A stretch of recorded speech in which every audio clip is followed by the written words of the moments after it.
Mr. Banks.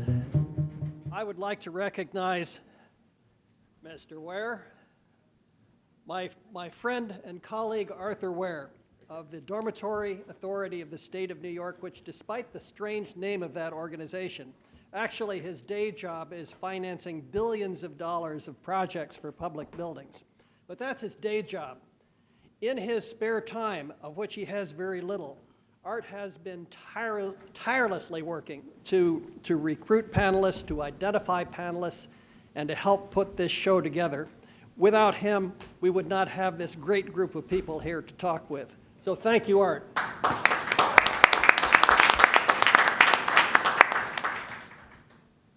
Well, with that, we're going to get started. I also would like to thank Art Ware, who I like to call Aware. He is definitely an advocate for all things broadband and all things community. And he operates out of Albany, but he comes to just about every Silicon Harlem event.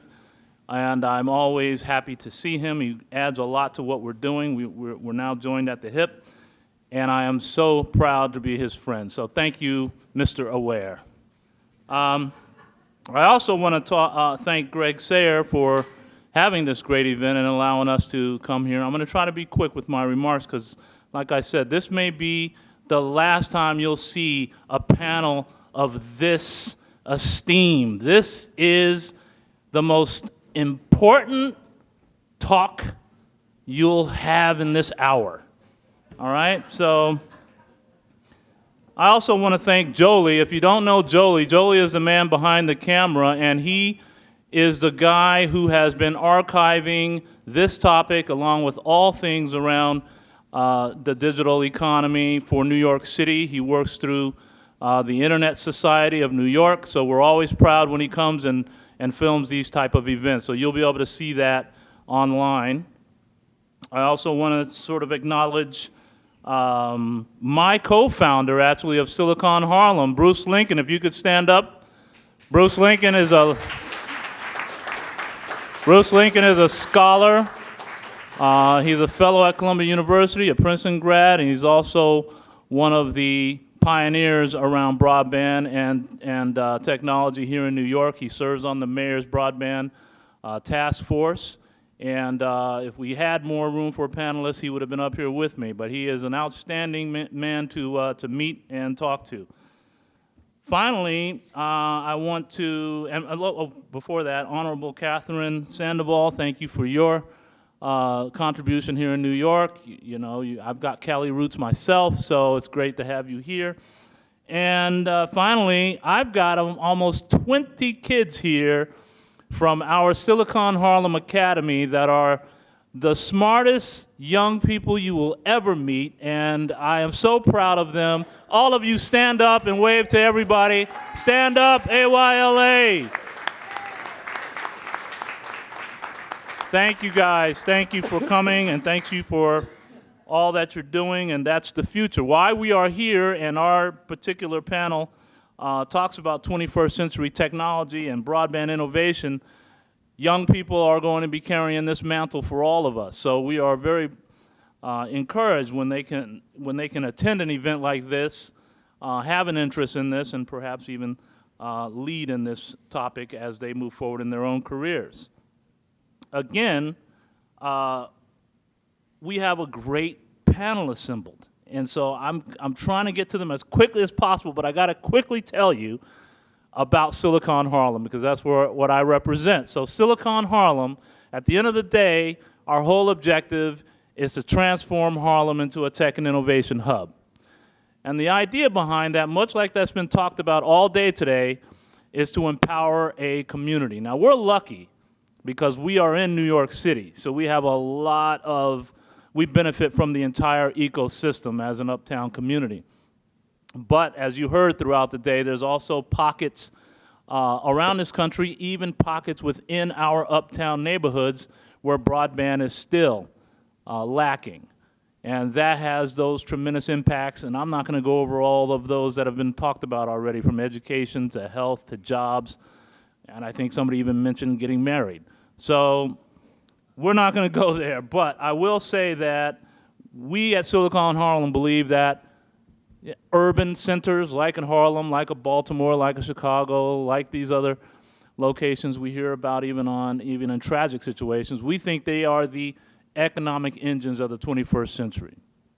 And in order for that to manifest in the way that it needs to, it takes an ecosystem within the ecosystem. So with us, we believe that it starts with working with young people like you see here, encouraging them to focus on STEM, encouraging them to go to college and get their degrees and become effective in the corporate space or even as entrepreneurs. We think if we can do that, that creates the pipeline that's so desperately needed not only in this city, but in the state and in the country. The second thing that we think is important is working with corporations to ensure that they can start to locate their businesses, even regional offices, in urban centers. When you read the reports that there's lack of diversity in some of the tech sector or even in broadband sector, some of it has to just do with geographics. So we got to figure out how to drive that sort of business structure inside some of these cities.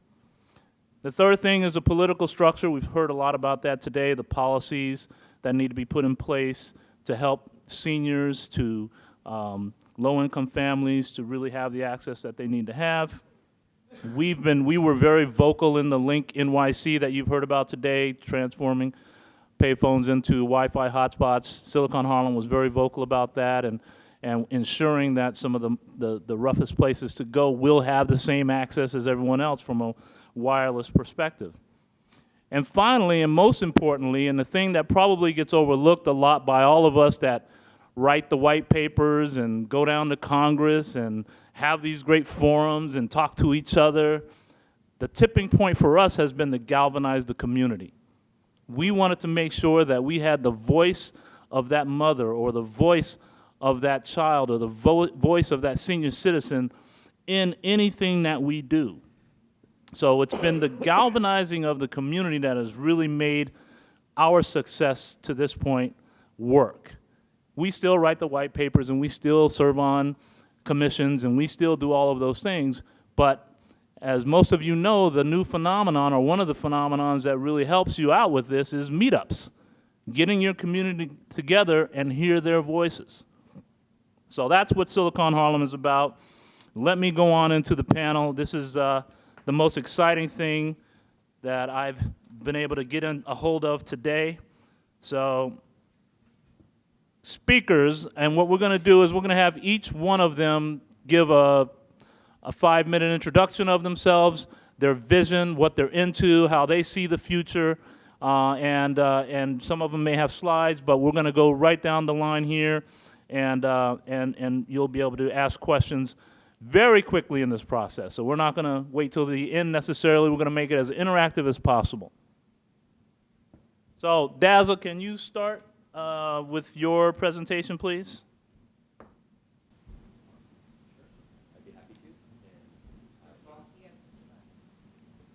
Great. Hey, everybody. I'm Dazza Greenwood. I've come down from M.I.T. for this panel, and my background is in law and policy. Early in my career, I was a state technology lawyer for the Commonwealth of Massachusetts, and was involved in some regulation, and I guess fundamentally what I call lobbying, basically, for the state with Congress and different regulators. But primarily, workaday stuff like technology licenses and agreements, and we're a big workforce. We had lots of buildings and leases, that kind of stuff. And that's basically where I kind of learned, the profound nature of change with respect to technology and what it means for the practice of law and just the nature of work. We were just digitizing things in the 90s, in the mid-90s when I started to work there, and so a lot of changes were happening across every agency and the people that we were regulating, and it was really challenging us. So I was pretty hacky myself, so I'd write a little software, do some things to automate our office, make it easy for people to get legal advice, and do some other kind of management stuff. And ultimately, where that all led is to a research post at MIT, where I am now, a place called the Media Lab. And we mostly do I guess I'd say R&D, but with social impact there. And the group I'm in is called Human Dynamics. And you could think of that like big data, basically, or analytics. But really, it's not so much about statistical modeling and mathematical predictions. It's fundamentally about people and organizations and how we behave and how we interact, how we collaborate, especially. So our key focus at being MIT in part, but also because of the nature of this research group, is on innovation and entrepreneurship. So programs like what's happening in Harlem, and really it's off the hook in Brooklyn now, as far as I can tell, around the Navy Yard and all across America. I spent a lot of time in Kansas City now, in Missouri, and other places, and there's a whole new breed of entrepreneurs that are popping up, and they're enabled fundamentally by the networks that we have and by the level of maturity of the web and building applications and services and fairly complex systems that operate across networks that don't even show up on most people's map, but that can give rise to whole new business models and whole new small ecologies of types of work and sectors. So mostly what I want to talk about, how many minutes am I done? Well, you take 1 or 2 more. Okay, so I mostly would love to hear from 1 or 2 of the students in the program in Harlem there. Like, can anyone shout out a job or a type of company that you're working on? Let's hear 1 or 2. Where do you, yeah? You just Give him a mic. pop it out. Somebody give him a You mic. can shout it and I can repeat it. Okay. Yeah, and yeah, it was just like, give an example of one of the companies that you're looking. I've been talking to the founders and that are in charge. There's like one of the things that some of you might be working on: new companies, startups. You have an idea for a better mousetrap. Dante, why don't you talk a little bit about what we're working on in the program? What is it?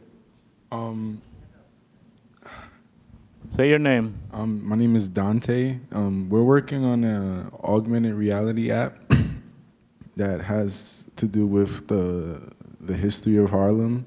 So we're associating people who have, had an impact on Harlem and, done things that went farther than that, and, that's where they came from. So we're using augmented reality to tie history together to make it, kind of something that you can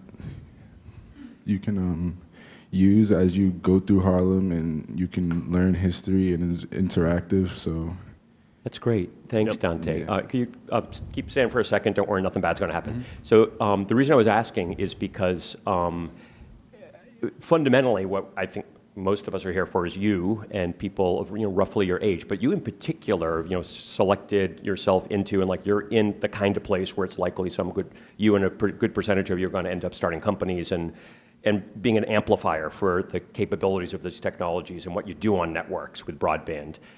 So that, to me, is a great example of where we need to be setting policy and building out infrastructure. Fundamentally, Harlem is alive in a sense through its people, and those places and those artifacts, those things, Internet of Things, have a lot of stories to tell. Some of my ancestors, I guess you'd call, now lived not far from there. Now they're in Boston. There's not a single shred of information, not a written diary, nothing. I have no idea about their life at that point. From this moment on, the lights can go on. We can start to keep that history and collect the data that can be transformed in a way that you can discover and then retell on a timeline and a story on a trigger point, and with the right kind of statistical models. Historians of the future, computational historians, will be able to, like you said, let people use that in a way to kind of deepen the narrative of their environments. We can be in a conversation that is unbroken from now forward. I mean, really, we've been in the dark ages. We have no visibility into what's happened up to now. As of now, the lights are going on. And now is when civilization, in a sense, from the point of view of people that come after us, will be capable of doing a history term paper on. How could they ever do a history term paper in something last century? It's almost completely dark. There's just a few withering, molding, artifacts you wouldn't even want to go near probably. Unless, but now we can get a ton of recordation, a ton of deep, rich data from all of the systems of the systems of Harlem.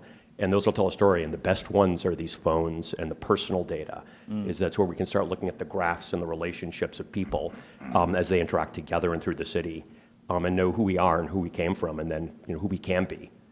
Because the awareness is what can change behavior and what can help people and their families and like startups and communities to measure what is the effect of our behaviors, and what if we tweak it this way, and what if we tweak it that way. How many more startups would we get? How much less people getting hit by cars? How many, whatever. Let me jump in there, because we're going to come back to some of the personal data information as well. So thank you, Dante. I appreciate it. I guess you didn't really need to stand because I've talked too long and didn't get a chance to do a follow-up, but I appreciate you adding some reality to who we're talking to, and hopefully at some point we can hear a couple more of your startups. And with that, I relinquish the mic. Okay, good enough. Start putting your questions together for Dazza, and we're going to move on to the next presentation. So let's have John. You have any slides or no? I do. Okay. Did You have my slides? Yeah. Great. Thanks a lot for the invitation to come here today. I'm an engineer. I work at Cisco Systems. I joined the company probably about 26 years ago, which is a very unique time. It was around the creation of the internet. Cisco is a company who built the backbone of the internet. The internet's really a bunch of routers and switches, which Cisco makes, and then computers that sit on top of that with really cool applications. So let me talk a little bit. I kind of got really inspired by listening to the last panel for you guys who were in the room, and kind of the role of broadband. I wanted to relate to that a little bit and then talk about some technology specifics. So one of the things I'd like to kind of address to the students in the room and everybody else, technology drives progress. Technology really is what makes a big change in the world. And technology is really where a lot of you guys in the room and around can belong. One of the previous speakers, I thought, brought up a great analogy about the Renaissance, how Europe was in the Dark Ages for 1,000 years. And when Italy started to embrace engineering and art and culture and literature and put that together, it changed the world forever. It changed Europe. If you take a look at something as like warfare, and the Mongolians were the first ones to figure out how to use horses in war, and dominated 2 continents as a result of that one technology change. They also had a really good Pony Express from Europe to Asia, where they could communicate. A very early version of an internet, if you will, between generals in Mongolia and people out in Europe. Nobody else had that, and they were able to lead with that. World War II, the Germans led on technology until the Americans finally won, again, in part based upon technology.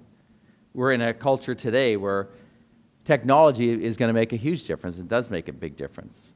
In this particular panel, we're talking about broadband access. And broadband access really, it provides everybody with access to knowledge and to opportunity. And if you think about the knowledge, if you're in school without the internet, you have a finite amount of knowledge that you learn from your teachers, your parents, and your friends. You connect to the internet, and that knowledge goes from finite to infinite. Mm-hmm. You have courses from M.I.T. that you can take for free. Courses from all over the world that you can get access to.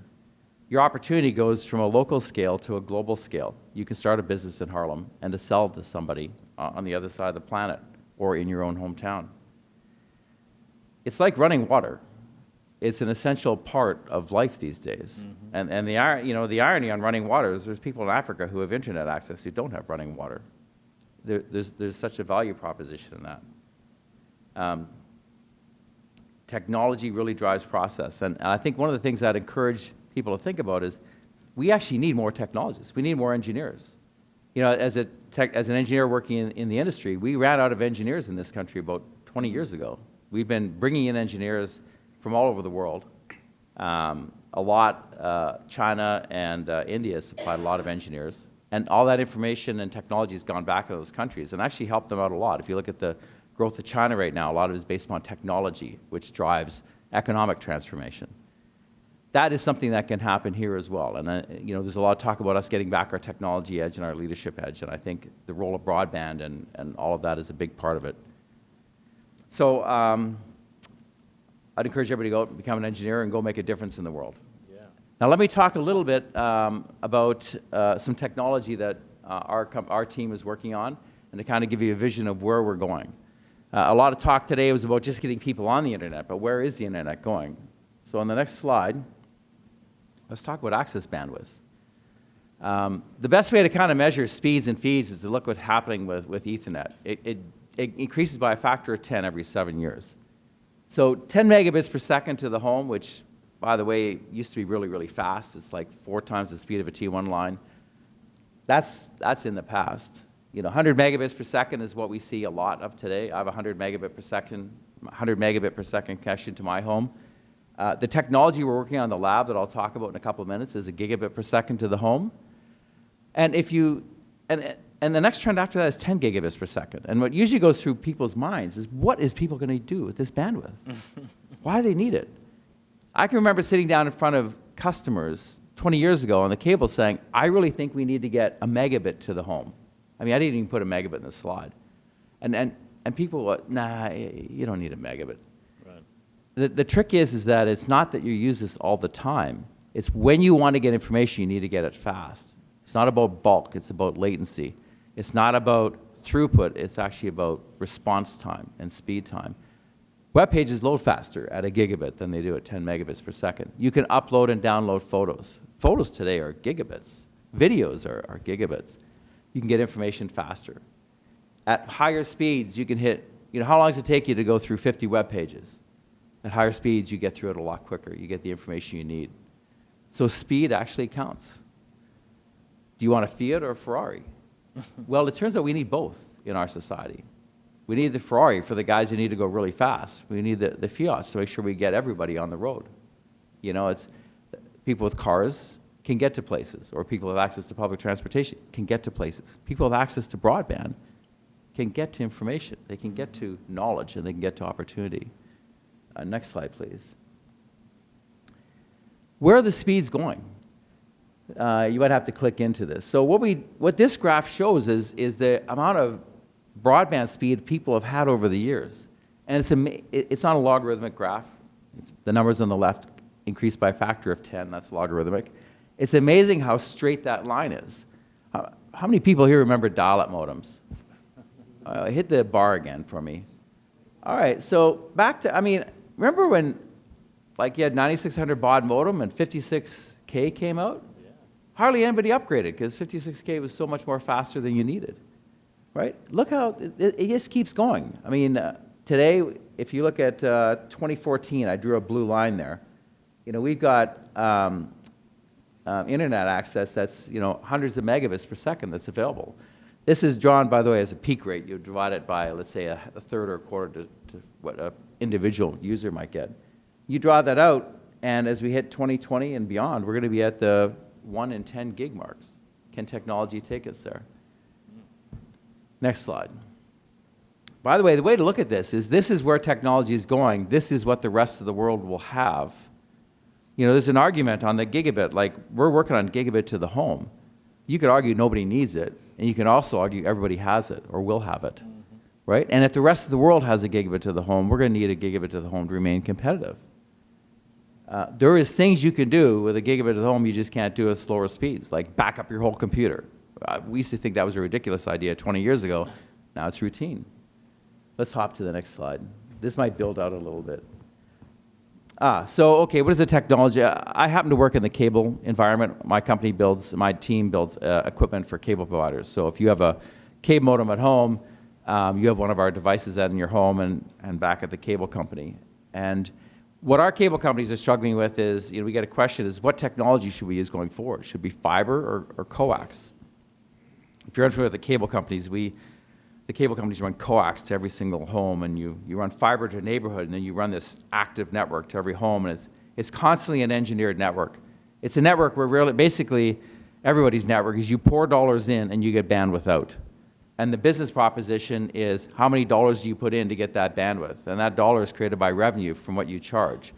The less money you make, the less money you put in the network, the less bandwidth. It's a delicate balance, and the cable guys engineer their network every single day on a cash flow basis. And wherever more bandwidth is needed is where they apply the money and get more bandwidth out. And a challenging part is what technology to get to. And the question on everybody's mind today is fiber or something else. Just back one slide. And the thing about fiber is the ultimate goal. It's the fastest, it's the panacea, but it's also the ultimate cost. It costs the most to rebuild a plant. The current plant is a mixture of fiber and coax. We call it hybrid fiber coax. And we've identified technologies where we can incrementally invest in the plant to get incremental more bandwidth. And it's actually a very good competitive position to be in. And that technology happens to be DOCSIS that we use in the cable environment. On the next slide, I just want to kind of show you what we're doing in the DOCSIS arena. We're up to the third generation of DOCSIS specs. DOCSIS 3.0 is something that is rolling out this year. We are seeing speeds that will allow us to offer like half a gigabit per second to the home, maybe 50 megabits per second in the upstream. These are peak capacities of the wire. You might give half of that to a particular user. We've just finalized a new specification called DOCSIS 3.1, which we have in the labs now that we're testing, which will now roll out in the next year or two. It's going to take the wire and make it multi-gigabit. So you'll be able to get gigabit services in the downstream. It's actually quite amazing. The HFC plant today is actually a 5 to 6 gigabit per second downstream. It's just shared between internet access and video. Over the next few years, we hope to transform all that video from classic, what we call MPEG transport video, into IP, make the whole thing more efficient, and that'll free up a lot more bandwidth to be able to be applied towards broadband services. So on my last slide, I want to kind of tie back to the engineering perspective. You know, we're building a broadband system over the internet, over coax, using technologies as they evolve. DOCSIS 3.1 uses a whole bunch of new technologies which only just became available. We're using something, as an example, we're using what's called a forward error correction technology. It's where when a couple of bits are missing, you can use math to recreate those bits. The math we're using was developed in 1960. We couldn't actually build anything with it until about 4 years ago because it required such intense silicon. It's like trying to solve 15 simultaneous equations. The theory was there, 50 years ago. The technology came available 5 years ago. We built that in. And we did that because, you know, we're a team of engineers. We work with all our competitors and our customers. We got 100 of the best engineers in the country in the room. We worked out DOCSIS 3.1. And as new technology evolves, we'll continue to incorporate it in. And I think, you know, in our environment, the evolution of DOCSIS it's really only bounded by technology and imagination, both of which are unbounded. And you know, I'm applying this to DOCSIS at the moment, but you can take this and apply it to anything. Anything you guys are working on is really only bounded by technology, imagination. Funding, by the way, works into stuff like that, support. But technology and imagination are the unlimited values, and I think the potential that you guys get to bring to the world. We've made a lot of changes recently.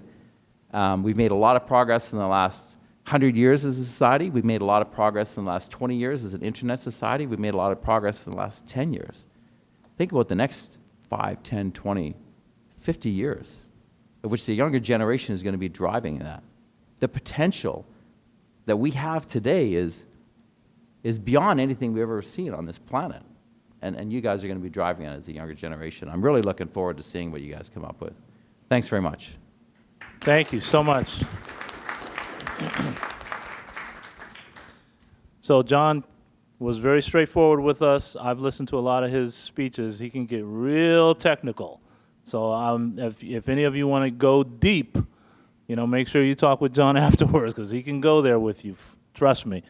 So let's move on and let's have Ed Donelan from Telecom Infrastructure Corp. And I think he has a couple of slides. So as we're pulling those up, Ed, go ahead and. Thank you, Clayton.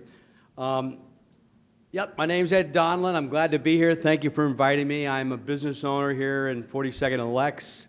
My company's Telecom Infrastructure, but I'm also representing Big C. Big C is a telecommunications non-for-profit specialized in education, training, and credentialing. We're a worldwide organization. I'll speak a little bit about that. I'm going to cover some new innovation in technology. In particular, I'm going to focus my conversation with you on wireless.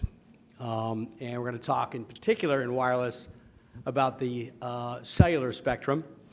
And we here in Manhattan specialize in lighting up buildings for in-building cellular systems for the four major carriers.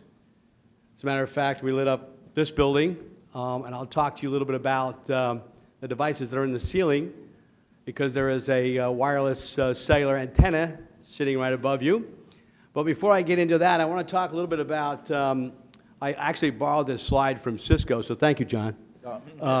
When that slide, if you could pull up the first slide for me, please. This slide represents the growth in wireless mobility. And it shows, in particular, it shows the growth in mobile-to-mobile growth, and you'll see smartphone growth exponentially growing. But more importantly, this year, the FCC auctioned off 74 megahertz of spectrum. They were expecting $20 billion of revenue. They generated $44 billion of revenue. Next year, they're auctioning off approximately 600 megahertz of spectrum. And who knows where the carriers are going to come up for the money to purchase that spectrum. However, the wireless community is growing very rapidly. I've been doing this for over 30 years, and it used to be every 3 to 5 years I'd be involved with upgrading the technology from a speed perspective, which means that the cable had to be upgraded.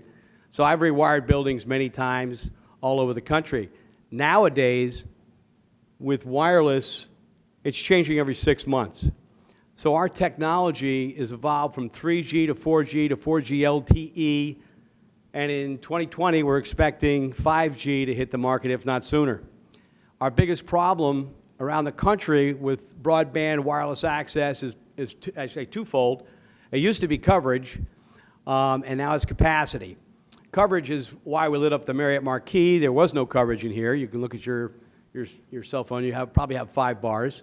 And you can think of an in-building DAS or distributed antenna system to be something along the lines of kind of a sprinkler pipe. You can see the sprinkler heads, they're the little small white circles here. But instead of water going through the pipe, information is flowing through that access point just over that fixture over there. That one cellular access point is lighting up this entire room. We have them throughout the entire hotel, many commercial buildings with e-glass or older structures do not get cellular signals over the 20th floor. Many buildings don't get signals on the lower floors due to e-glass. It prohibits the signals from penetrating the building. In addition to that, we have small cells populating the streets of Manhattan, and they're rapidly being deployed to affect the capacity issue because everyone has a mobile device. There's projected to be 18 billion mobile devices by 2022. So you can see where that spectrum is going to come in real handy for the carriers. This slide shows the growth and also shows the data transmission in billions and billions of bits and trillions of bits. You can see the new architecture that we're trying to accommodate both here in the city really spawned out of a company called Transit Wireless, who lit up all the subways with is lighting up all the subways with wireless, and it's called a DAS hotel. And what the DAS system typically, just so you're aware, it's a pretty expensive system to light up, skyscrapers, typically $2 to $3 million, or $1. Let's see, it's $1. I think it's about $1.75 a square foot, and that. So the carriers are funding that, and I mention that because a lot of these marquee buildings will be funded by the carrier, which is great for the building owner. But the revenue is drying up because they're taking it and buying spectrum.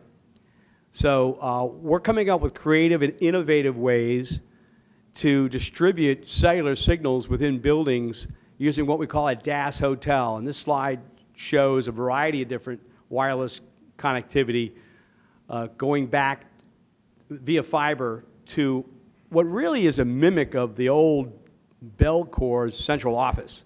It's a DAS hotel that congregates all the active equipment and gives it diversity, redundancy, and backup for events that, unfortunately, the weather events that happened here in Manhattan. We lost a lot of cellular capacity and the flooding of Sandy. So the DAS Hotel is a resilient place to put cellular equipment. It's our prediction that, and I'm seeing this in my business because we used to be in the copper cable business, and even though we do a lot of copper cabling here and around the country, we see that declining, and we see a wireless connectivity rapidly growing in need and full from a coverage and capacity standpoint. So what we're doing with the DAS hotels, we're bringing back the signals for public safety. That's now a national national code. NFPA 72 has the public safety first responders, FirstNet frequency around 700 megahertz being deployed. And we're doing Wi-Fi, and we're doing small cell and DAS back at the DAS Hotel. So that's a new architecture, a bit of innovation I wanted to share with you. The next slide shows a little bit about Bixie. This is my last slide. And I wanted to tell you that Bixie is an organization with about 25,000 members in over 120 countries. We teach and train and credential professionals in the industry, from installers, the people that physically put in the fabric of broadband, whether it be fiber, copper, or wireless. We also credential designers, who are the people that design both wired and wireless systems. We have e-learning programs, we have classroom programs all over the world, and our credentialing is all done electronically. But it's a great organization that leads an individual to a high degree of competence being credentialed, and it gives them the confidence to pursue a career in information, communication, and technology. And Bixie's invited me to come in and speak today about their offering as well. It's Bixie.org is the organization. I'm a past president of Bixie and a board member for 10 years. This organization also publishes standards. We have standards. The latest standard actually was the DAS standard, which is Bixie 006. We have a data center standard, a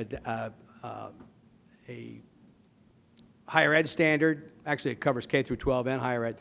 And we have a healthcare standard.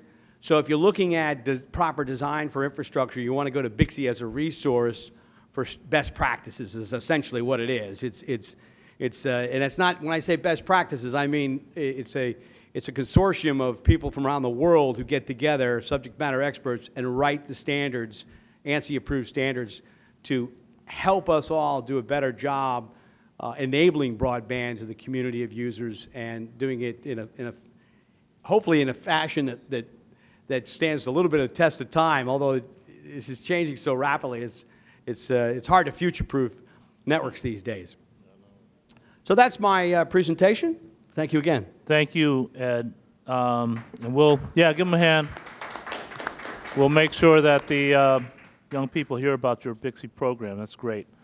Michael Shear, if you're ready, Strategic Office Networks. Did you have a couple of slides? I do. Okay. Thank you. Is this working? There we go. My name is Michael Shear. I'm representing Strategic Office Networks, a startup. I also run a nonprofit broadband planning initiative. I did my graduate work at the University of Colorado back in the 70s in telecommunications. So when I got out of school, we had a regulated monopoly. Within 5 years of getting out of school, we went to a deregulated marketplace. And then in the 90s, we saw the release of internet technologies created by the federal government and released to the private sector. And we were pretty much off to the races, which is a slide I have up here. I worked with a cartoonist 5 years ago to give kind of my perspective of some of the challenges and conditions that we find ourselves in. So you see a stagecoach there, the internet bandwagon. You see the FCC trying to steer us, a couple big horses there in the way of carriers and service providers, and they're all headed towards the ravine of net neutrality and trying to reach the promised land of universal service. So we've got a few potholes along the way. We have a few unanswered questions, and there are a whole lot of things trying to jump on the bandwagon. So we have a lot of work to do. But when I went through graduate school, I came to the understanding that technology really has no value to us unless it helps us solve significant problems and help improve our quality of life. So when we started to look at things, if you go to the next slide here, we really haven't been here before. These kind of issues here, give me just a second, apologize, technology problem.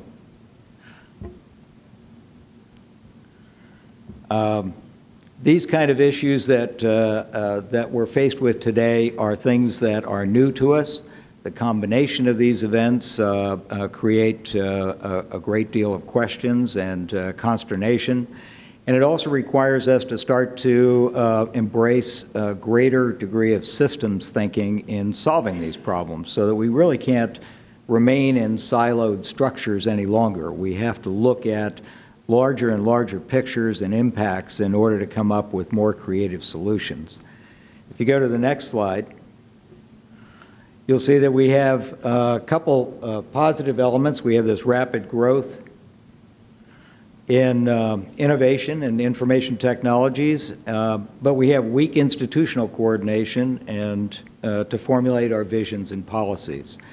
We have a rate of interconnection which is just skyrocketing, and yet we have an absence of leadership on the issues of security, privacy, reliability, authorities, and responsibility. I think all of you would agree that that's pretty much where we are today. If you go to the next slide.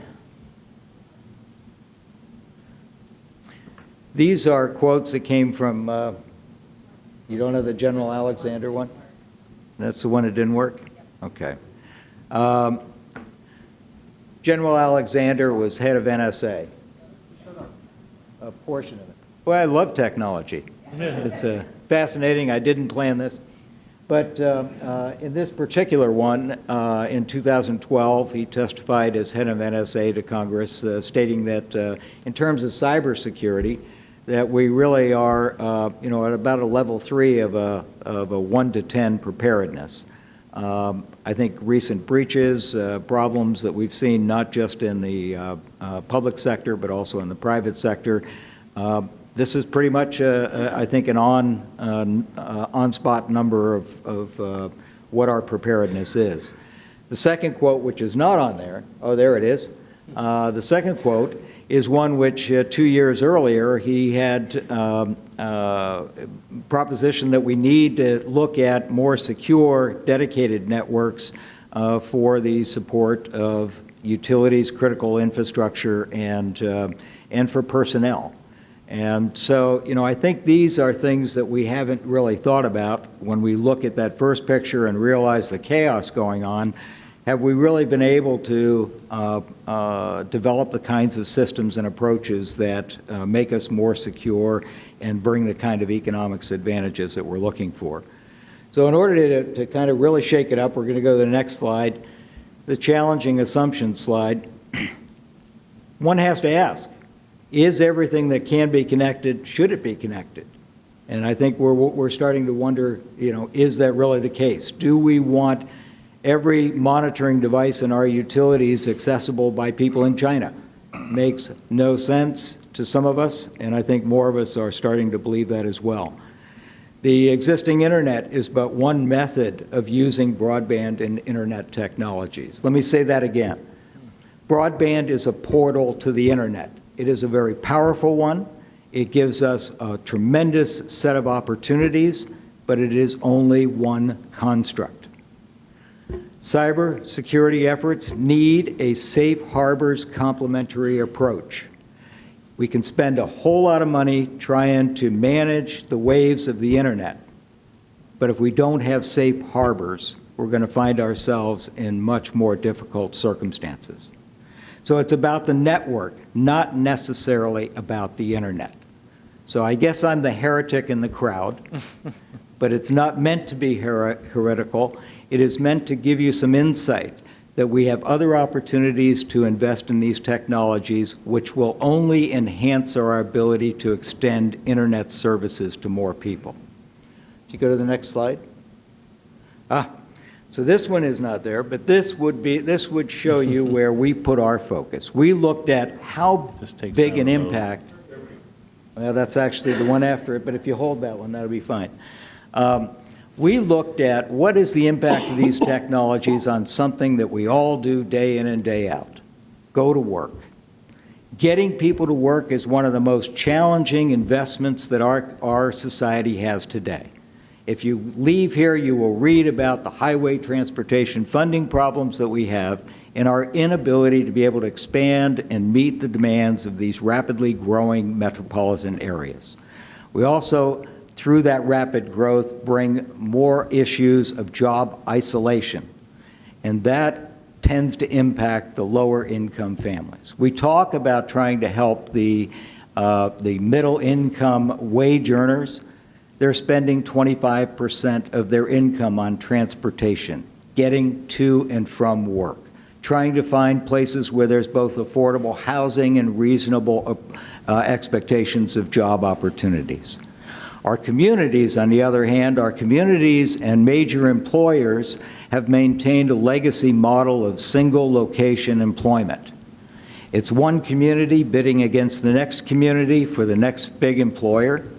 That big employer takes the best deal, puts themselves down in a geographic area, and everybody pays the freight for transportation and transit. We felt so strongly that the internet was going to give us the ability to work remotely, only to find out that working from home, working nomadically and individually in hotspots and so forth, only works for a very small percentage of the people on a regular basis. I'll give you the numbers. 120 million people a day get on our highways to go to work. We think 50 million of those people have knowledge-based jobs that could be done remotely. And today, 3 million people actually worked remotely. So we have to ask ourselves, if these technologies are so transformative and so disruptive, why do we see little impact? And our belief is that we have certain ways of engaging socially. The organizations present us with opportunities for mentorship, for camaraderie, for feedback. There are securities in numbers, but that the individual way of working remotely only works sometimes and not enough of the time to impact this one particular area of tremendous concern, which is transportation demand. If you live in an area of bridges and tunnels, you have vulnerable infrastructure. And if you cut people off with that by either terrorists or failures in that infrastructure, we create panic and we invite ourselves to have to deal with evacuation. If we're dealing with evacuation, what we find is that first responders cannot get to the locations they need to. These technologies can do more to spread jobs out and create more opportunity over a broader area than what we have currently employed them for. And so the distributed work design is a way, and in the case of Maryland, where we engage with the Fort George Meade Regional Growth Initiative, their transportation committee, the base realignment committee, base realignment closure approach has created a real problem in transportation. They're already at 128% road capacity requirement. They can't build the roads fast enough, even if they have the money, which they don't. We have a broadband technology that Maryland has installed, the middle mile, through broadband stimulus. There's a lot of dark fiber there. They said, you know, if we could demonstrate with 3 or 4 locations, and that was the other slide, and we're working with the federal government on this now, how a couple thousand people could do this. We could use as many as 80 centers throughout Maryland supporting 125,000 people remotely. Now think of what that means in terms of the financial returns for those communities to have that transportation money being spent in their local communities. Think about the opportunities of extending jobs to part-time working parents, people with disabilities, and students. This opens up an entirely another domain, and it creates the backbone network on which we can add additional fiber for internet connectivity. The more you extend this model out into rural communities, the more communities really become engaged in the opportunities of extending metropolitan areas. So I think that Michael, one more slide. Can you wrap it up real quick? Right here, do we have one more slide there? This is the one. Oh, that is it, okay. So this is an opportunity for us to think about these technologies in a new way and look at specific use approaches in order to address the real problems we have and provide us a justification to extend these internet technologies to more people in a faster time frame. Give them a hand. was really, I think Michael's pioneering sort of just a new way, the future of work, the future of corporations. It's a phenomenal thing that he's sharing with us. Our last panelist presentation is going to sort of bring it all together for us. Dr. Jones from Alstom Grid. So we'll have you go ahead and give your remarks. Thank you. Well, good afternoon, and thanks again to Art and Commissioner for inviting me to be here. I will disappoint you by saying I don't have any PowerPoint. So, but I would like to, first of all, my background is electrical engineering. I work with Alstom. We build energy infrastructure systems around the world. And so what I do today in Alstom is still engineering, but it's more engineering from a policy perspective. I see Commissioner Jones here. Probably cousins, but we don't know yet. We'll probably figure that out. But we do a lot of work around energy infrastructure. We do a lot of work on complex systems, IT systems around the world for running power networks.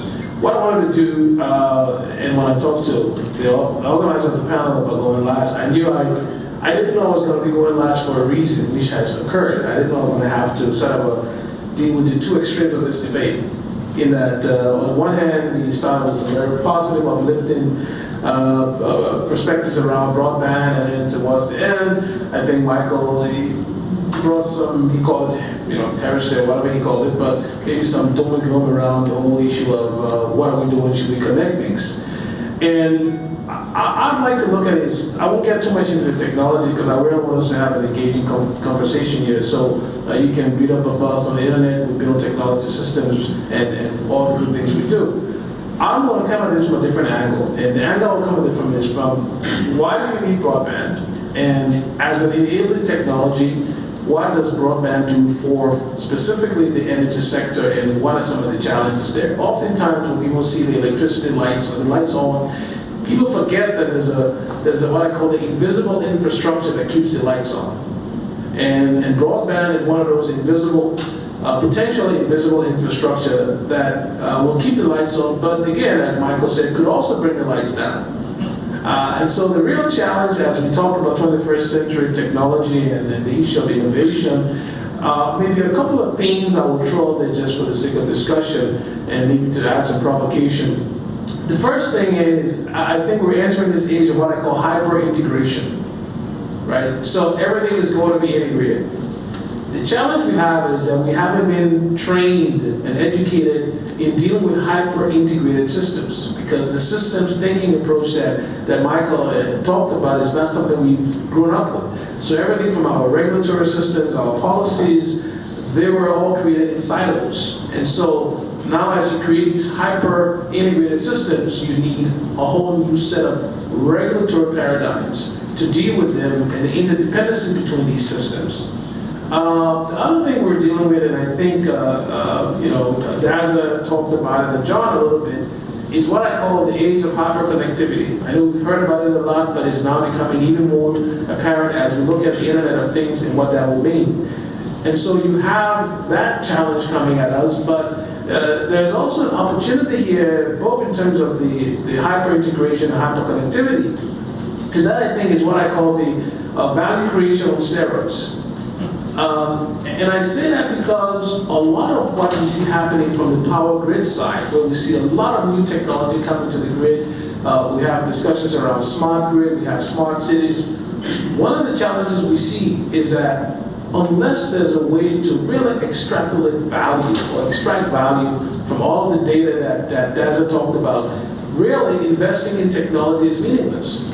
And so in terms of applications and innovation, the one I think is fascinating is what kinds of value-added applications can be developed, not just to sort of deal with some of the issues that I think Michael brought about in terms of remote workforce and distance learning and these things, but if you look at these complex systems that will be interconnected, what kind of an application you need to develop to create a more intelligent set of networks that have all the predictive capability, that we know we as humans may not be able to program and figure out given the speed and accuracy that is required. So what kinds of applications? And the one I think is very important is my last sort of thing here is that we're moving into the age of what I call predictiveness. Everything is going to have to be based on having predictive capability in terms of understanding how will the system evolve, being able to anticipate that if you have a congestion in the power grid, for example, the impact that could have on other systems. One of the things we see when we talk about this sort of a data-driven society that I know Dazza is working on is that we still haven't really cracked the code on really having truly predictive analytics for running complex integrated systems. And I think the predictability issue is important because if we keep making decisions after the fact, we'll be sort of running these systems in a situation where we're constantly responding to things that are happening on the system.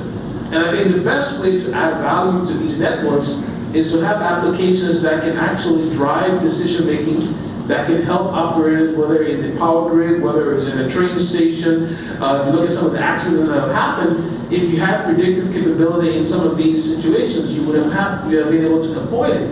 Now, how does this start to broadband? Well, the issue of speed that John talked about will really accelerate the development of predictive applications, because one of the things that it does is it allows you to quickly run simulations, bring in information. For example, on the power grid, there's this technology called synchrophaser that's being deployed in the West, in Western power grid, for example, that allows you to bring in data about the operation of power grids on a 40 cycles per second. So that's a lot of information coming in. Well, if you bring in that amount of data in very fast, you can quickly do simulation and give the operator some sort of a radar of where the system is going to evolve. Well, those types of applications I think will be necessary, not just for grid operation, but even for asset operation, even for water systems, even for transportation systems. And the last thing that I think is fascinating, and I think Dazza talked about it, is this issue of behavioral engineering, if you may, or behavioral economics. Because at some point, with all of this predictive capability, you start asking yourself the question, can you send signals to devices? We know how to do that. But can you send signals to consumers so that they can respond in a given way? We have a little bit of it about it happening today with the demand response on the grid side, but can we see more of that in other sectors where the behavior of consumers and others who are participating in this sort of integrated system, can their behavior change by sending them specific signals, specific information? The real challenge, though, is that how do we determine what information to send? And I think that's where we see a lot of discussions, whether on the power grid side, is what information do consumers need? When you expand this to close and look at what I call the convergence of all these systems, water supply systems, transportation system, how do we mitigate the risk of giving consumers too much information? Information overload. Because if every iPhone, for example, is supposed to be used to monitor how I engage with the power grid, how I engage with the water sector, how I engage with my trash collection, that's a lot of data, right? So I think there again comes the sort of application developer where I don't care when my garbage is being picked up. I just want it picked up. So the application shouldn't inform me that I'm going to have my garbage picked up on a given day. Just pick it up, right? So the invisibility of all this application, all this data, is something I think we have to grapple with, because most people think consumers want a lot of data. The challenge, I think, is they don't.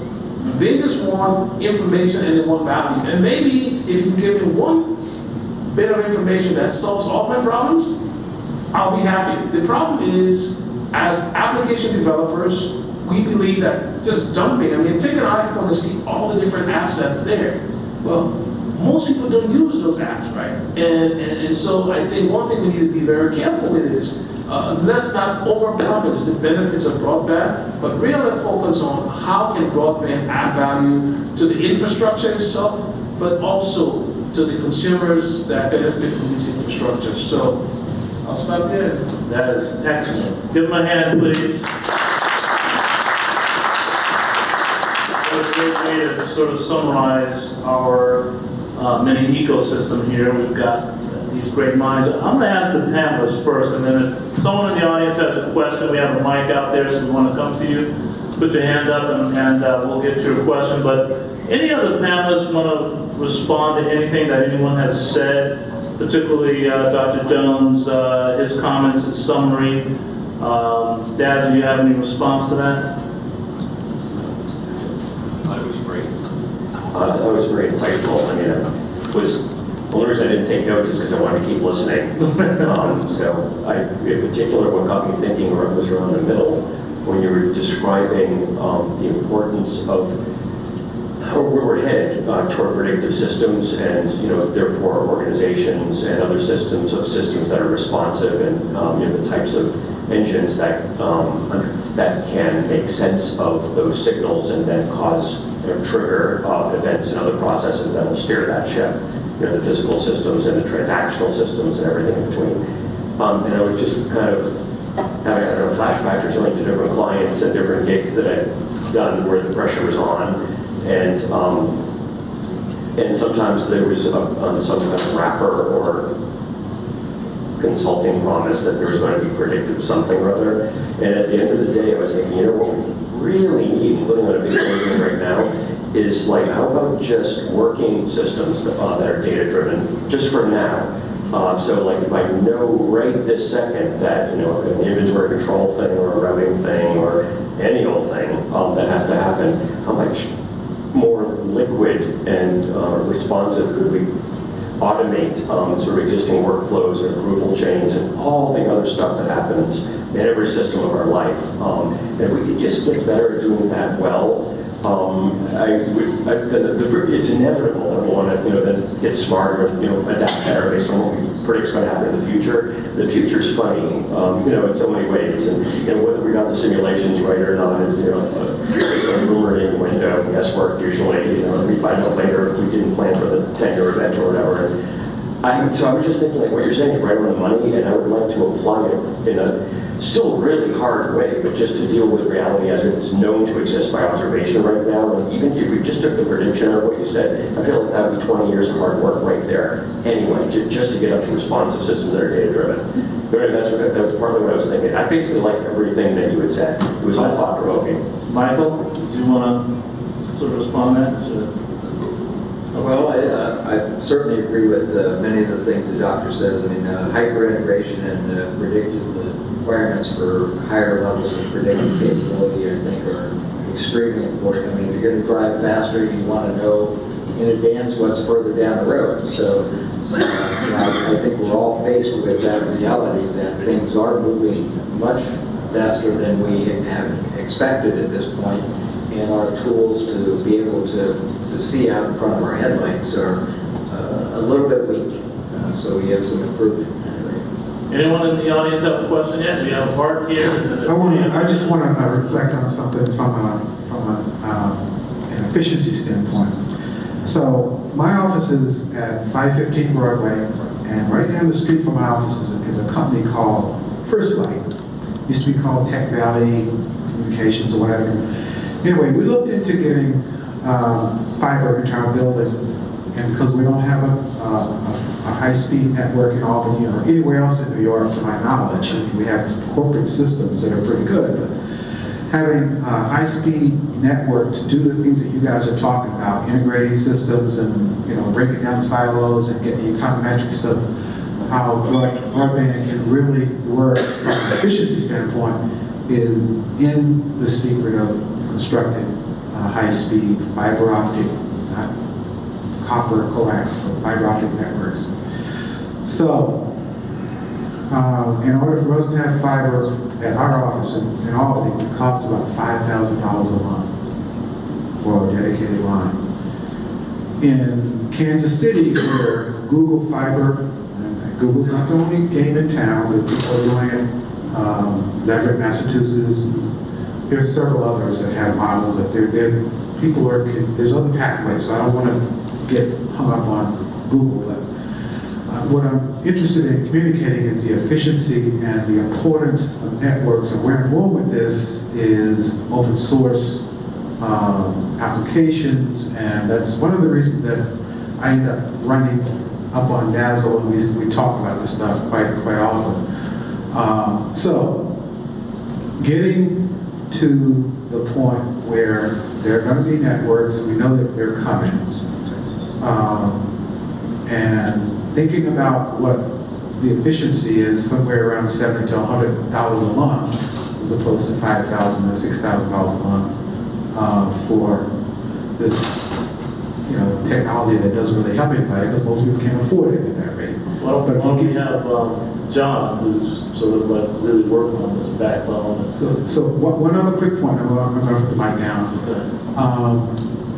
Networks, high-speed networks, moving to the point you bring the fiber up to the curb into, a premises, whether it's a hospital or college or what have you.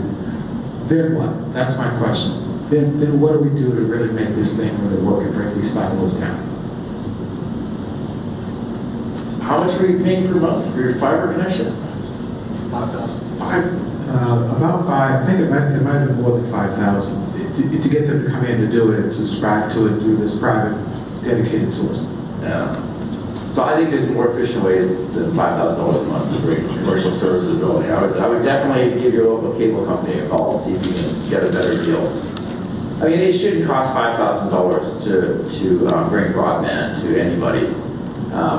Obviously, there's a market for people who will pay that much or need to pay that much. I think there's an over-obsession on fiber, but really, we need to bring the cost of broadband down.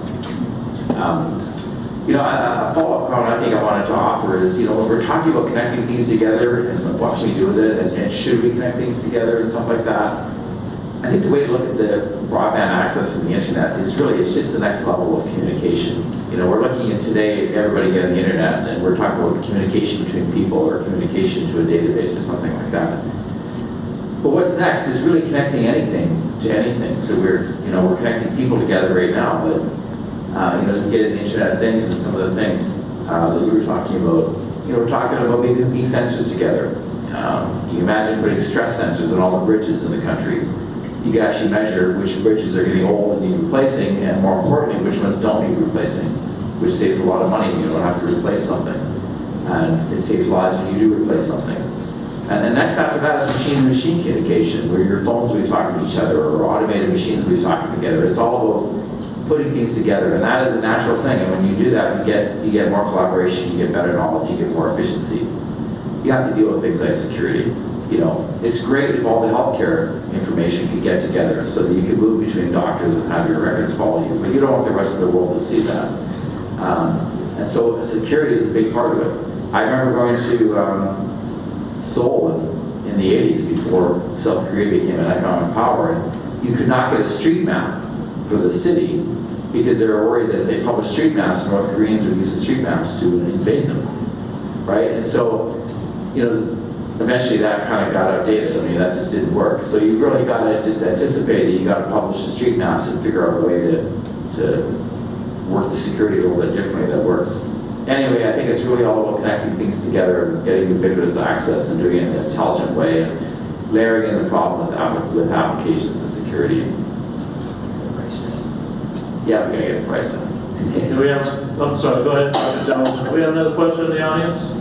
Okay, 1 second. Go ahead, Just a quick comment. So I think one of the concerns I have, and I've voiced it out in different forums before, is that the success of telecom, as we talk about it, we shouldn't want to sort of take that success and expect the same thing to occur on the electricity side, where ubiquitous electricity, yes, with distributed generation, these things are all great, but at the end of the day, you still need an integrated infrastructure system that has to be sort of a support, whether it's the power grid, whether it's the distribution system, the transmission system, right? And so one of the things I'm always cautious about is that when you make all this investment in making bridges smarter, someone has to pay for it, right? And where we haven't done a good job is how do we, because that's resilience, right? Yeah. So how do we sell, and I'm looking at commissioners here. So how do we sell resilience to the consumer? So if I make all this great investment in the physical infrastructure and make it smarter, well, how do I explain that to the sort of ratepayers that I'm making the streets smarter, you're going to have to pay more? How do you evaluate these investments? And I mean, that's something the commissioners can address, but that's something I'm always wondering about as we make every infrastructure so intelligent. Well, do people want to pay more for a more intelligent infrastructure? Because if the answer is no, then what do we do? Yeah, I mean, there's the essence of the question. It's like, what's the business plan? Yes. It's the bottom line. I think the answer generally falls along the line of how does something become more efficient? How do you save money by doing it? Like if you were to take the electrical system, which is at this point in time, I don't know, 80 years old or something like that, and made it intelligent so that, and made sources that, I don't know, could be turned on or off, or you could balance the electricity at the minute of the day and then maybe distribute stuff locally so it doesn't go over long distance links and then lose energy in the grid, and start, you know, having local power sources and local consumption sources and like just run optimization algorithms on it. At the end of the day, how can you spend money to save money? And you know, that's your efficiency. And you do have to prove that, because you know, in any technology, there's a lot of fun stuff to do that doesn't always provide a return. There's a lot of necessary stuff that does provide a return, but it requires the vision and the integrity to go after it. Or it provides return to society and not to individuals. True. Yes. Right? Yes. So the broadband analogy of my iPhone is for me, but if the commissioner said make it great efficient, that efficiency share goes to everybody. And the challenge is, how do you take that cost and make everyone else pay for the benefits of having an efficient grid? Right? So that's the distinction between the energy side and Let me go to the next question. Isn't this a great conversation? This is good. I want to ask you later, Dr. Jones, what makes a grid smart? But let's go to this question. Well, thank you very much. An observation here, and we've heard an interesting dialogue on the panel, and I like the tie-in between electricity and the comments that were made by Michael about broadband as a portal to get there, and it's really the network. But one of the things I really wanted to follow up on was the comment made early on by John with Cisco. And we've had now an entire day of people, and yesterday, for those of you who were here, people talking about broadband, and I'm not sure anybody really knows exactly what that means. I'm not sure even if we asked these panelists here, we would get a common definition of broadband. I know the FCC definition. Well, the FCC has recently modified its definition. That's right. But it's interesting that I think there's a spectrum of a range of broadband definitions. But I wanted to come back and highlight something that John said, which was the mathematical model for doing something that he was just talking about was developed 50 years ago. But it took that 50 years of Moore's law and processing, doubling, et cetera, to get to the point where you could actually execute on that idea. And I'd like to ask all the panelists to think about this. How different really is the network from what was around 100 years ago? I mean, if I string fiber, it's no different than stringing a telegraph line. And so I think part of our problem is that we use terminology very loosely. The internet means both the physical infrastructure network, broadband means the physical infrastructure network, and then it also means all the applications and services that ride over it and what you can do. And so when we talk about, for example, the Internet of Things, I think Dr. Alstom's point is exactly right. Well, what do you do with all that data overload? What do you do with that information? Well, the answer is if processing power is available and the cost is cheap enough, you have your business case for doing something, and it makes sense to put those sensors in the bridges, and it makes sense to do all this other stuff. But I'd really like you to come back to this question of, is it really evolving that fast? Or isn't it really that the physical cost of these items, whether it's processing power, battery life, or other things, are the actual constraint? And the human idea has been there for a long time. I'm thinking back to the Dick Tracy watch in the 1930s. You know, we now have the Apple Watch. Is it really that things are moving that fast, or is it really that things are going much slower than we anticipate? And I'll just come back to Dazza's point at the very beginning where he said we're going to have all this data now and history will be created. Well, there's a project going on at the New York Library where they're translating the records of the Dutch colony, and as an historian, you're now seeing a fascinating picture of New Netherlands in the 1600s. So 100 years before our 1776 revolution, and you're seeing what impact that had on American culture. And that's all because somebody is finally translating all those records out of Old Dutch. So I'd just like the panel to address this question: is technology really moving that fast, or is it really moving slower than we think? Yeah, and would it change our paradigm for addressing the policy problems we're trying to wrestle with? I'm going to challenge the panel to be concise. Your answer should be shorter than his question. And for the rest of you who have a question, let's keep them concise, as we will keep our answers concise. And we're going to call on our southern friend over there, Eccles, next. And but go ahead, John, address his question. You know, I think the way to look at technology is enabling their pivot points. The telegraph, I think you brought up, was an excellent pivot point. The railroads, the highway system in the 50s, the internet in the 90s are all pivot points. They're all forms of communication, and they all enable varying degrees of what's happening. They all enable the transfer of information, better communication, better collaborations, and ultimately better opportunities. Reflecting on the Dick Tracy watch thing, if we look broad in our society, we see a lot of visionaries, a lot of people who have ideas of what should come and what needs to come. And then there's a while for technology to catch up. Technology becomes the enabler that brings that idea alive and takes us to the next generation of opportunity and collaboration. And that's the value. So broadband being an arbitrary connectivity scheme is not the real magic. It's what's behind the curtain of broadband that's the real magic. Go ahead, Dazza. I think As quick as possible. Michael. We're going to address a tiny bit of the questions. It was pretty dense and deserves a book group. I think we're going to stay later over drinks and talk about that. But I think that you asked, the way you framed it was, in a sense, a question of scale, time scales. So things are operating big, medium, and small scale simultaneously, always. And so the spin of the earth and the spin of some organ in my body, and that those are all true. I think so. Applying not just to this, things are going fast and slow. And I think the thing that's got my attention now is the rate of change of what we're doing on the 7 layers of a network.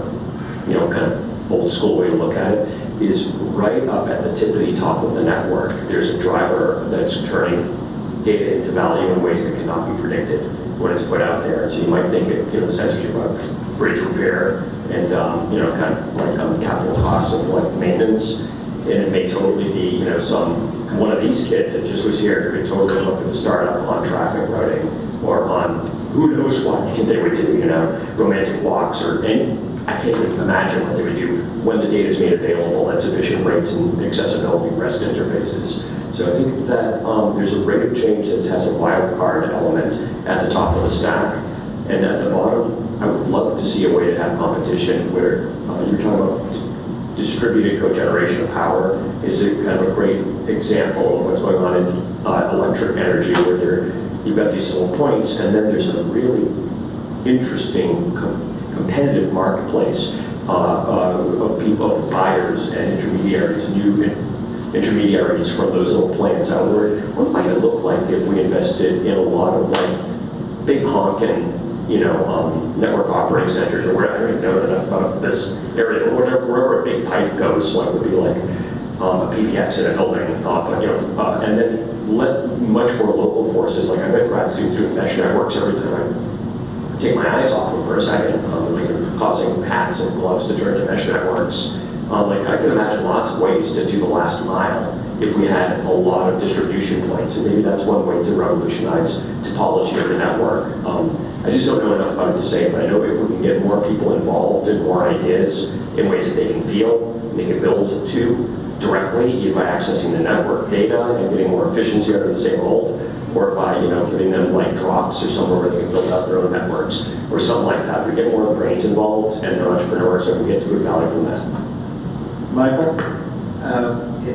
There are a lot of pieces to that. I'll just try to hit it quickly. When you look at communications on a point-to-point, person-to-person, there's person to, one to many, many to many. I think these technologies have changed the flavor of that. I mean, everybody can be a broadcaster today. Everybody can mine data anywhere in the world. And the forms of the data are not just voice and text. Obviously, there's videos out there. There's the use of these technologies to create 3D manufacturing, virtual presence technologies.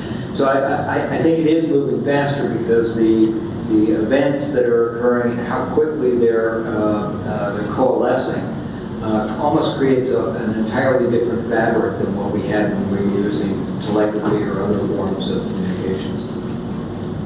Very good. To John, I just have to wonder how much is enough, right? I mean, you guys live up here near Madison Avenue.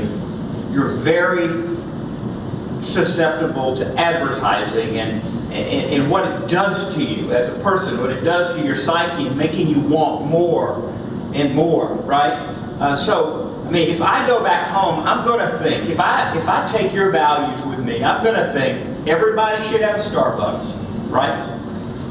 Everybody should be able to see a musical, right? There's things up here that you're used to, right? And so we're talking about increasing speed and should people have it? I mean, once we increase it to 1 or to 10 gigabytes, shouldn't everybody have that? I mean, where do we stop with this? You know, and just because it exists, does it mean that everybody should have access to it? Millennials think, you know, that I might be a little fuddy-duddy about stuff, right? But I don't need it. I don't care for maybe things that they care for. So you know, as a policymaker, I'm really interested in helping people get what they need, right, in order to advance themselves, to prosper. I'm not interested in making it all equal.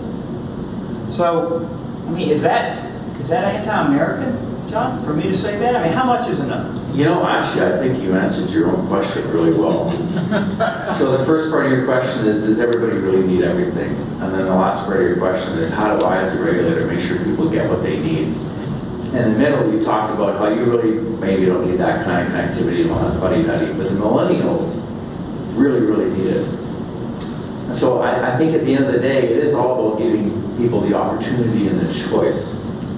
So you go to the middle of town in Times Square here with the blasting advertising and the Starbucks all over the place. It's quite the circus. You go one block off of that and it all just drops into quietness. And I think we should be able to give the choice for the people to step on the block or off the block.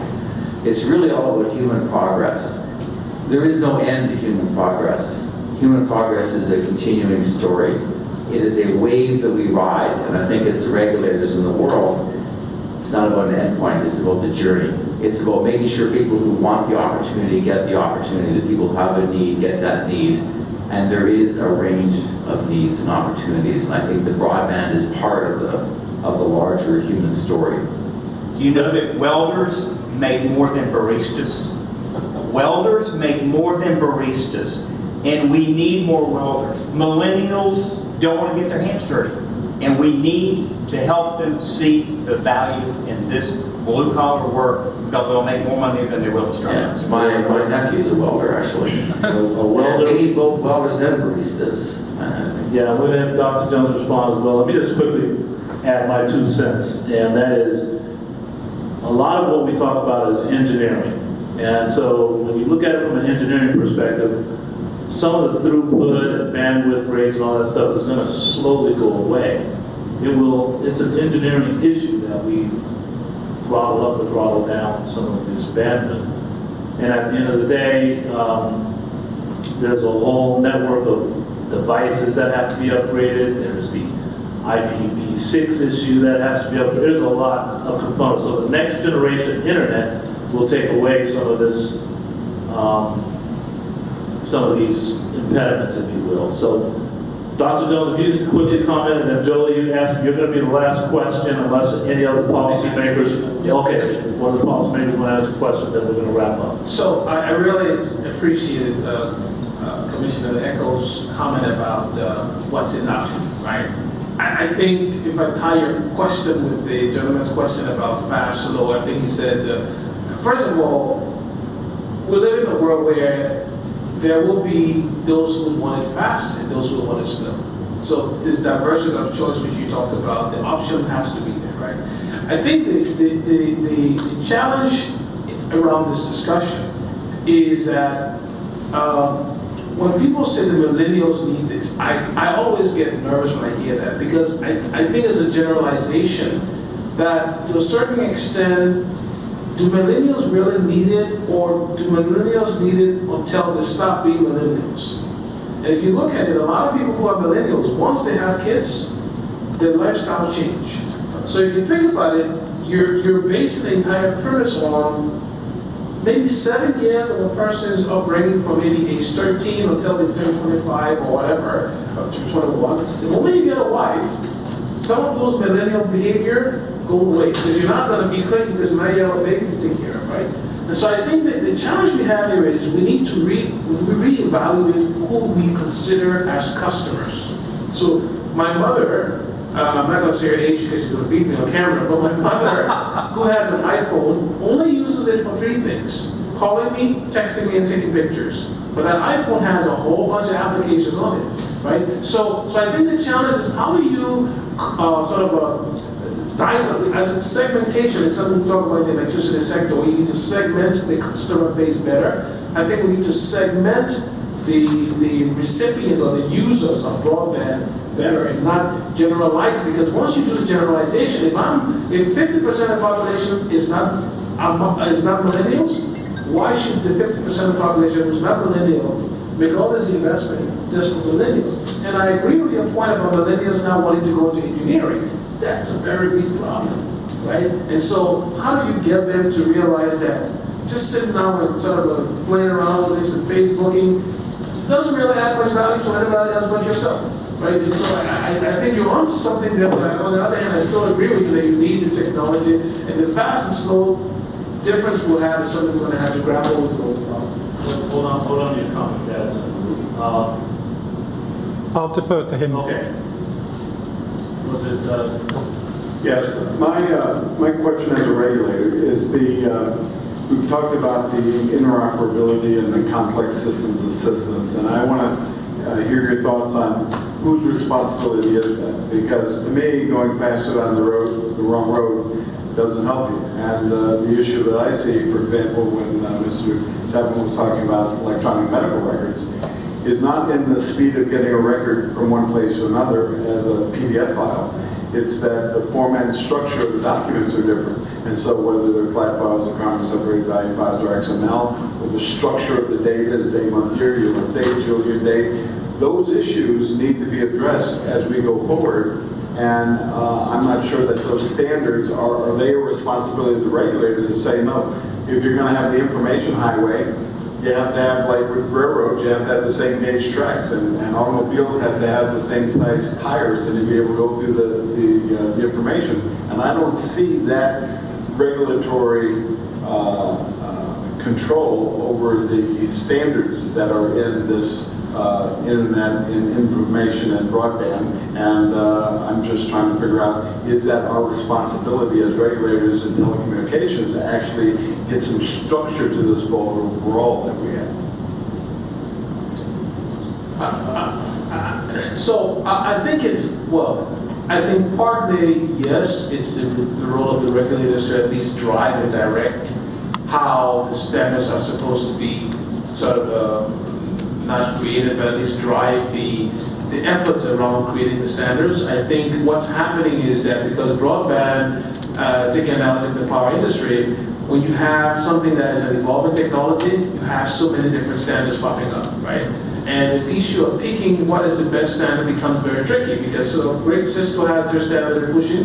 I know Japanese firms that have their standards. I know other companies that have their standards. And so the biggest battle is, which standard is the right standard, right? And so what ends up happening is you say, well, let's take all the standards, like we're doing in smart grid. We have so many different standards for different ways of communication.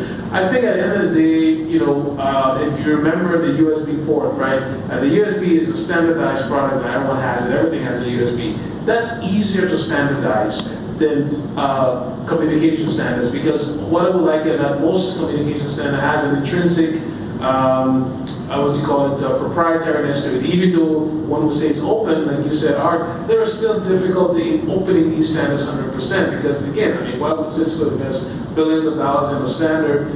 They want to have a way. But you're answering the wrong. I mean, the question isn't what is the standard, because the standard's going to evolve. It's how do you communicate with multiple standards and multiple structures, and if we solve that problem, that's a different problem to solve. If we said to the scientists, we want to be able to exchange data documents in multiple formats and multiple structures as a course of things, much like with languages, and you have Google Translate that says you should be able to communicate in your standard, but have it go to someone else in whatever standard they choose. So I think what's happening here is that we're seeing, and I defer to my communications folks, but at least in the power grid side, we're seeing discussions about metadata standards. So at the end of the day, you will have some sort of call it ancient standards that will not go away. But then what does my device need in terms of communicating with his device? Well, I don't need to set in everything that's in my sort of a set of standards. I need to sort of raise the standard bar to more of a metadata standard.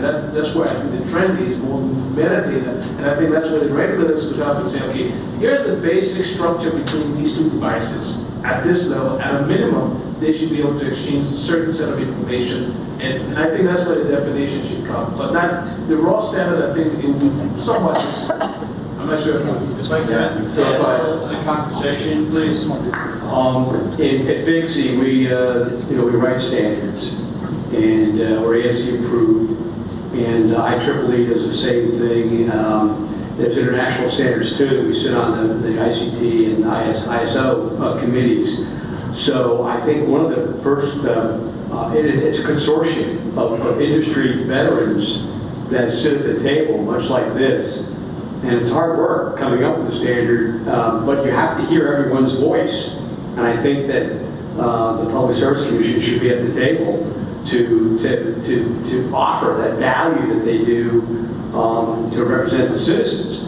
And that's an open table, by the way, at least at Bixie, and I can speak to that from personal experience. We welcome the different voices because it offers a great value to best practices.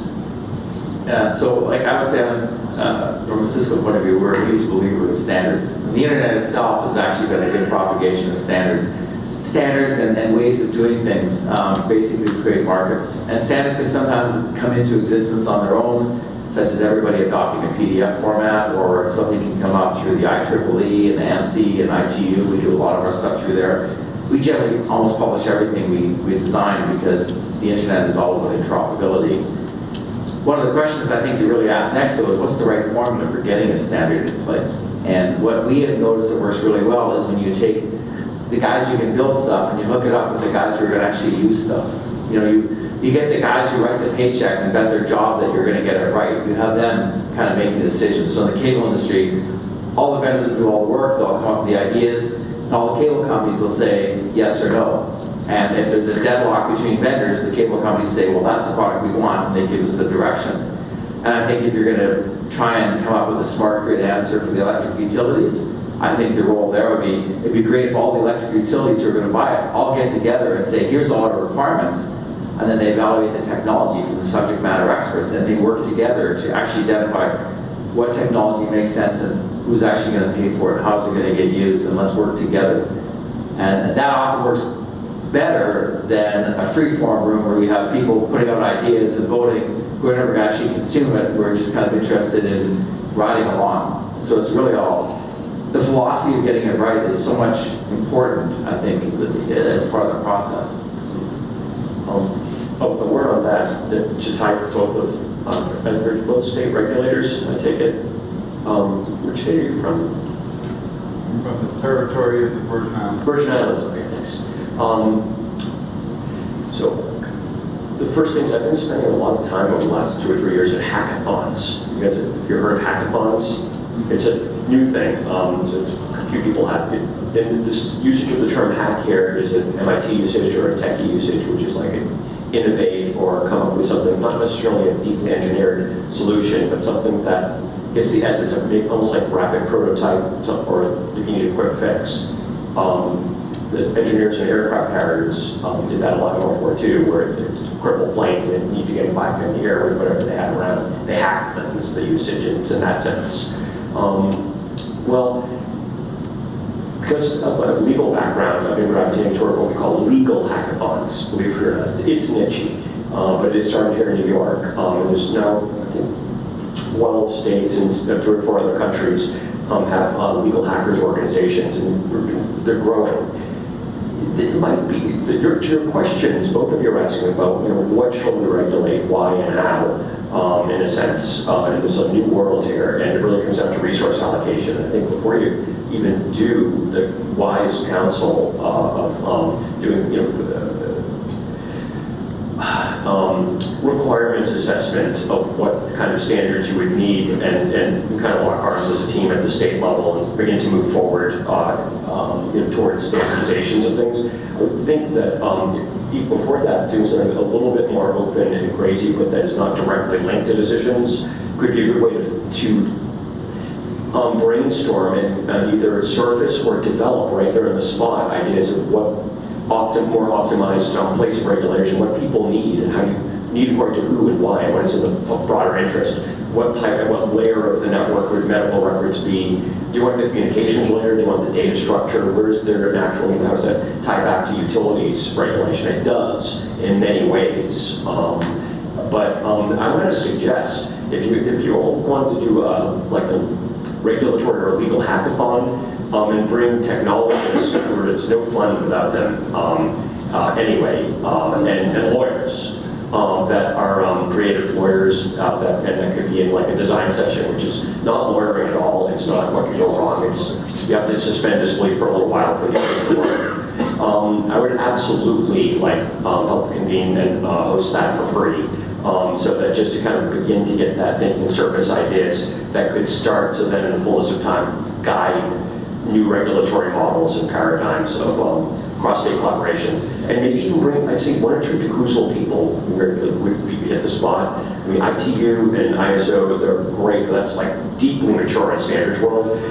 What's cool in the legal world is the National Conference of Commissioners on Uniform State Law, who just changed their name to the law commissioner. It's like a 2-word name now. They're good at multi-state coordinated action, better than NASIO and commissioners. They're really good at this, and they have a thoughtful process that just started to engage in data science on propagation of uniform law and some other legal hackathon stuff. They're good, they're appropriate people, and you could tell from how they work. I think a lot of interesting things about multi-state action in open forums. So maybe convene some people, some that weren't ordinarily at the table, and then technologists, and frame a question of a hackathon around.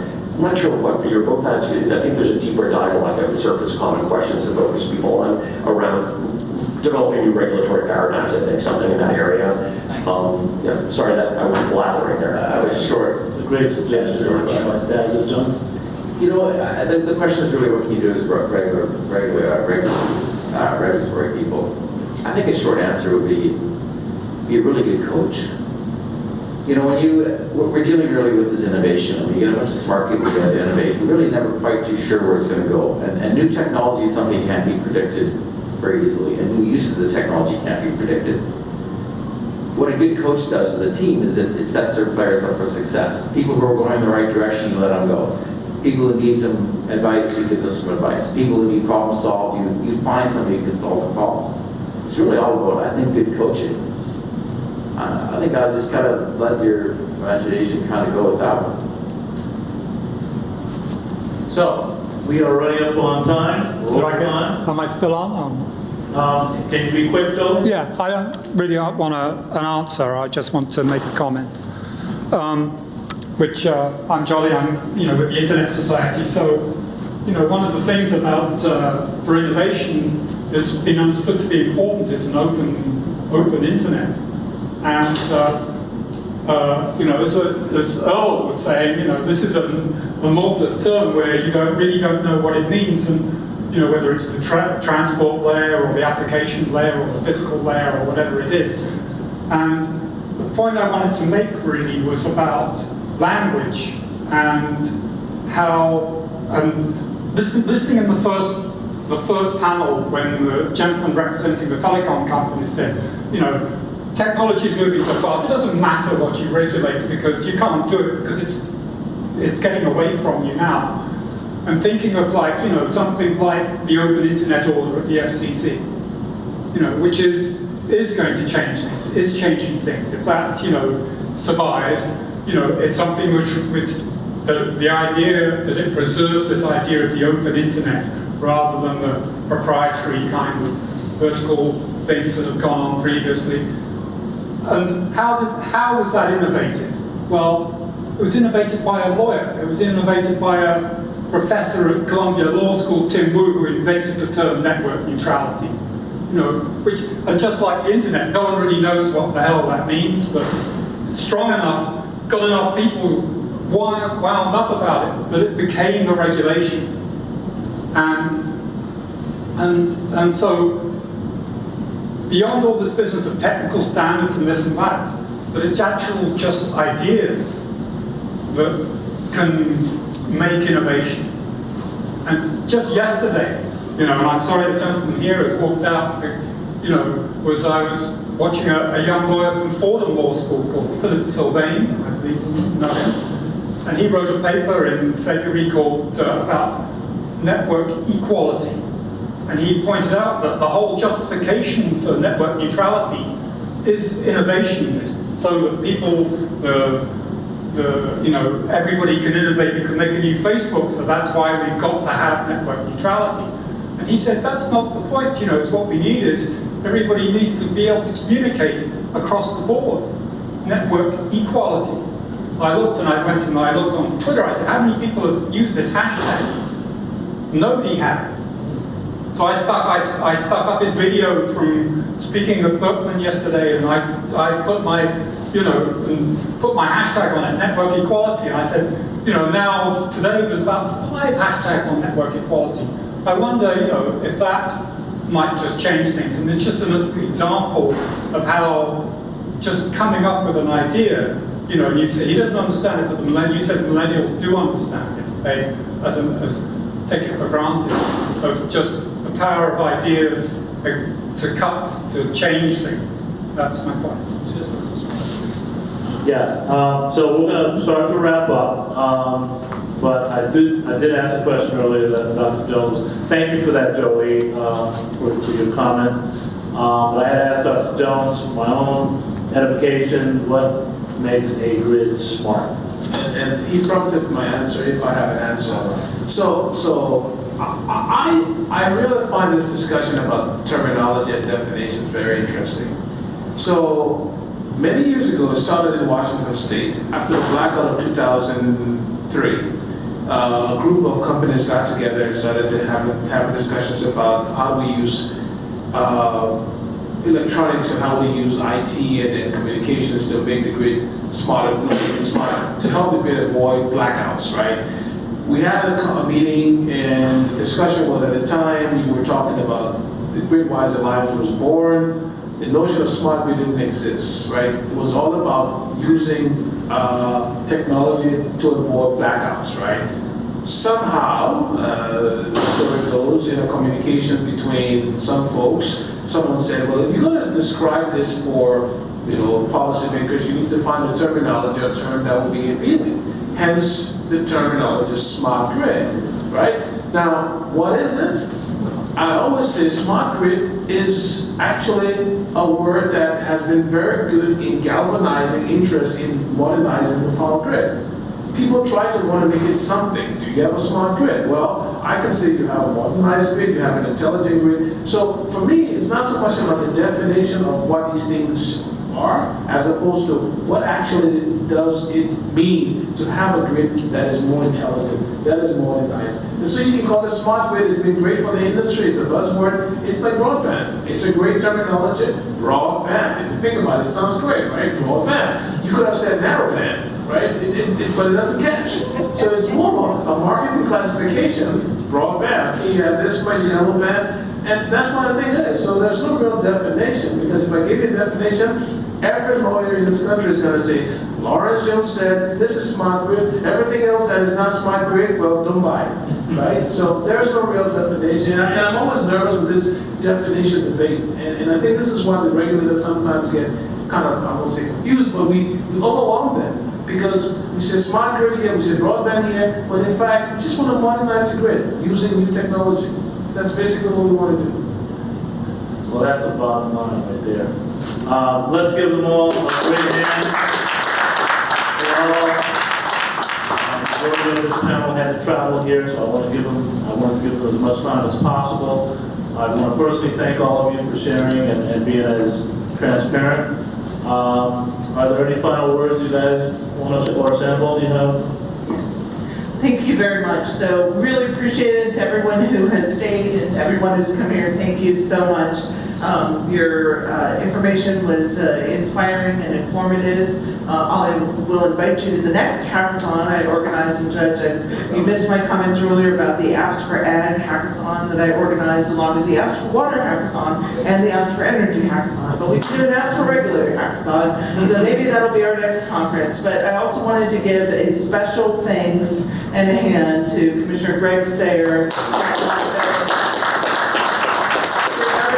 the New York Public Service Commission. We could not have done this thanks to the New York PSC staff. Without you, and so thank you very much for your dedicated work. Commissioner Sayer, any last words? We are adjourned. Thank you.